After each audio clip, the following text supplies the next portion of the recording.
James is talking about Tonight's Media Watch. Hello, Emma. Hello. Good to see you. It's been a pretty stunning report, hasn't it? 1 million species, that's a quarter of the species on Earth, under threat directly because of a result of our behaviour.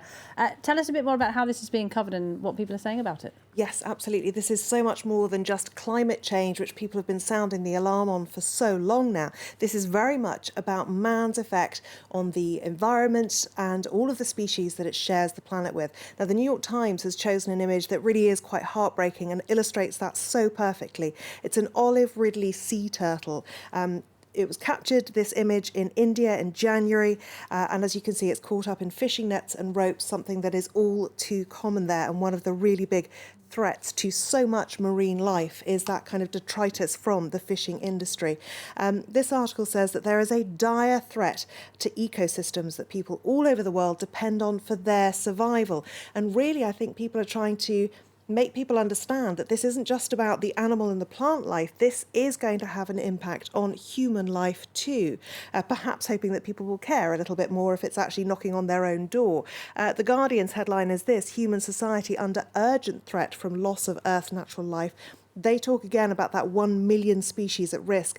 It's such a huge number, it's quite hard to comprehend really, but another way to put it is that 1 in every 8 species of either plant or animal life, when you look out of your window, one of those is going to go out of every 8. Forever. We'll never get it back. Exactly. It is really, really disturbing stuff. Now, this tweet from a gentleman who writes speeches for Bernie Sanders now says, "We're basically living in a sci-fi dystopia movie and yet going about our business pretending everything is totally fine."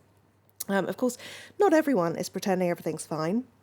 Plenty of people out there protesting about the environment. Extinction Rebellion were the ones who took to the streets in London in April. A lot of direct action that people actually didn't seem to be that keen on.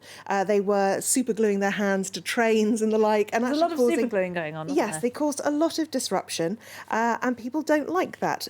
Those sort of protests tend to be ruled, almost written off as just hooliganish behaviour, whereas if you talk calmly about it, people say, oh, that's terrible, and then move on and forget all about it. Now, what they have had to say about this report is that it shows that nature is about to collapse, and it says this now is an opportunity, a chance to help nature heal. The choice before us is extinction or rebellion. So they basically want more people to join their protests. But it's interesting just how much people seem to object to being told what to do when it comes to the environment, because Greta Thunberg has become a real figurehead for the environment, 16-year-old girl.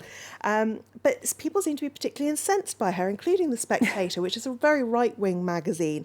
They wrote this article a couple of weeks ago saying that she's less a one-girl revolution, more a PR creation that allows her to basically go unchallenged, because they say journalists are too scared to challenge a 16-year-old girl. They say it's a clever PR trick, don't they? Well, absolutely. And if you look online, on social media, lots of people talking about her being brainwashed, accusing her parents of child abuse, saying they're dragging her around to represent their own views and that they're not hers. And what The Spectator says is that this is climate alarmism. But I think this report today, if you're going to ignore the words of hundreds of scientists, you really do need to actually take a deeper look at your own views. And it's a bit more relatable, I think, for people when you're talking about actual wildlife and species that people love that will be wiped off the planet forever, whereas climate change is a bit more abstract, isn't it? A bit more difficult for people to get their heads around. All right, well, shall we move on to a bit of good news today? The absolute opposite of that report. He's now the 7th in line to the throne, I believe. That is absolutely right. Baby Sussex, because we don't yet know what he's going to be called, came into the world at 5:26. The child, of course, of Harry and Meghan, the Duke and Duchess of Sussex. He is 7th in line to the throne. He may or may not be a prince, depending on what the Queen decides. It was announced on Instagram, among other methods, some more traditional. And Prince Harry also made a characteristically casual statement, which was really rather touching. Interesting, this quote that lots of people have seized upon: how any woman does what they do is beyond comprehension. I'm sure lots of women... Big, quick biology lesson for Harry. Absolutely, very much so. But he says he's thrilled and that the baby is absolutely to die for. He gave the speech standing in front of the stables there, and I couldn't help but notice the horses are called Sir John and George. I don't know if that's giving us any kind of clue as to what the baby will be called. We will have to wait and see. Why was he standing in front of stables anyway? Do you have any idea? It's in Windsor. It's very horsey down there. Oh, I see. And of course, she got a bit of criticism from the press, didn't she? By saying, a whole dragged host out of my criticism, yes. my birthing bed to hold the baby. Indeed. In front of everyone. But, good for her.